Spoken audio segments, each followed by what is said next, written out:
అధర్వ ఋషి అనుష్ఠుప్ ఛంద అదోయత్తే హృది శ్రితం మనస్కం పతైష్ణకం తతస్థా ఈర్ష్యం ముంచామి నిరుష్కానాం ధృతేరి. నరదృష్టి మన మీద ఎప్పుడూ పడుతుంది అంటే మనం ఉన్నతంగా ఎదుగుతున్నప్పుడు ఇతరులు ఓర్వలేక వారి చెడు మనసుతో చెడును కోరుకోవటం ద్వారా నరదృష్టి మన కుటుంబం మీద పడుతుంది. మనం ఆర్థికంగా రాణిస్తున్నప్పటికీ అది కొంతమందికి లేదా మన శత్రువులకు ఓర్వలేనితనంగా మారుతుంది. ఇరుగు పొరుగు వారు లేదా మన బంధువులలో కూడా మనల్ని చూస్తూ అసూయ పెంచుకోవడం ద్వారా వారి చెడు ప్రభావం మన మీద పడుతుంది. నరదృష్టి పడినప్పుడు ఆ కుటుంబం ఎన్నో అష్టకష్టాలను అనుభవించాల్సి వస్తుంది. మరి అలాంటి నరదృష్టి పోవాలంటే ఇలా చేయడం ద్వారా దృష్టి నుంచి విముక్తి పొందవచ్చని ఆధ్యాత్మిక నిపుణులు చెబుతున్నారు. మనం ఉన్నతమైన జీవితాన్ని గడుపుతున్నప్పుడు ఖచ్చితంగా మన మీద దృష్టి ప్రభావం ఎంతో కొంత పడుతూనే ఉంటుంది. ఇలాంటి నరదృష్టి నుంచి బయటపడడానికి కొన్ని నియమాలు ఉన్నాయి. అవేంటో చూద్దాం. 1వది, ఒక చిటికెడు పసుపును నీటిలో కలుపుకొని దానితో స్నానం చేస్తే దిష్టి మొత్తం పోతుంది. 2వది, రాత్రి నిద్రపోయే సమయంలో దిండు కింద 3 నిమ్మకాయలను పెట్టుకొని పడుకోవాలి. ఉదయం లేవగానే వాటిని బయటపడేస్తే దిష్టి మొత్తం పోతుంది. 3వది, నల్లని దారం చేతికి కానీ కాలికి కానీ కట్టుకోవాలి. ఇలా కట్టుకోవడం వలన నరదృష్టి తొలగిపోతోంది. 4వది, ఒక తెల్లని కాగితం పైన శ్రీరామ అనే నామాన్ని 108 సార్లు రాయాలి. అలా రాసిన ఆ కాగితాన్ని తలదిండు కింద పెట్టుకొని నిద్రపోతే నరదృష్టి మొత్తం తొలగిపోతోంది.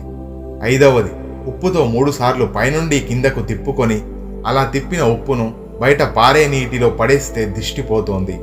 6వది, బూడిద గుమ్మడికాయని 3 సార్లు కుడివైపు మరియు ఎడమవైపు గుండ్రంగా తిప్పి జనసంచారం లేని చోట గాని లేదా పారే నీటిలో కానీ విడిచిపెట్టండి.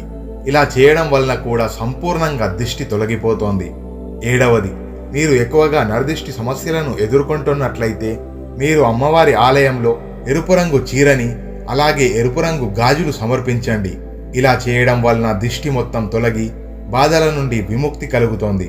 8వది, నరదిష్టి కారణంగా మీరు అనారోగ్యంగా ఉంటే వెంటనే హనుమాన్ చాలీసా 9 సార్లు పారాయణం చేసి ఆ ఆంజనేయ స్వామికి 3 అరటిపండ్లు నైవేద్యంగా సమర్పిస్తే ఆ బాధ నుంచి విముక్తి కలిగి ఎలాంటి ఆరోగ్య సమస్యలు లేకుండా హాయిగా ఉంటారు. వీటితో పాటు ఇంకా ఈ చిన్న పని చేయడం ద్వారా మన కుటుంబం మీద ఎలాంటి నరఘోష పీడ ఉండదు. నెలలో ఒక్కసారి ఆదివారం లేదా గురువారం రోజున ఉడకబెట్టిన బంగాళదుంపను మధ్యాహ్నం 1 గంటలోపు ఆవుకు పెట్టడం ద్వారా మన కుటుంబం మీద ఏర్పడినటువంటి నరదృష్టి తొలగిపోతోంది. అయితే ఈ పని చేసేటప్పుడు మన ఇంట్లో మాంసాహారం వండడం కానీ తినడం చేయకూడదు. ఇలా నెలలో ఒక్కసారి చేయడం వలన మన కుటుంబం నరదృష్టి నుంచి విముక్తి కలుగుతోంది. అంతేకాకుండా ప్రతి అమావాస్య, పౌర్ణమి రోజున మన ఇంటికి గుమ్మడికాయతో దిష్టి తీసి పగలగొట్టడం లేదా నిమ్మకాయలు కోసి గుమ్మానికి 2 వైపులా పెట్టడం ద్వారా ఎటువంటి చెడు ప్రభావం మన కుటుంబం మీద పడదు. నరదృష్టి నివారణ మంత్రం: అధర్వ ఋషి అనుష్ఠుప్ ఛంద అదోయత్తే హృది శ్రితం మనస్కం పతైష్ణకం తతస్థా ఈర్ష్యం ముంచామి నిరుష్కానాం ధృతేరి. ఈ నరదృష్టి నివారణ మంత్రాన్ని పఠిస్తూ నరదృష్టి, చెడు ఘోష, చెడు పీడ వంటి బాధల నుండి విముక్తి పొందవచ్చు. మీలో ఎంతమంది నరదృష్టి నుంచి బాధపడుతున్నారో కామెంట్లో తెలియజేయండి. మరో వీడియోలో మళ్ళీ కలుద్దాం. అంతవరకు సెలవు.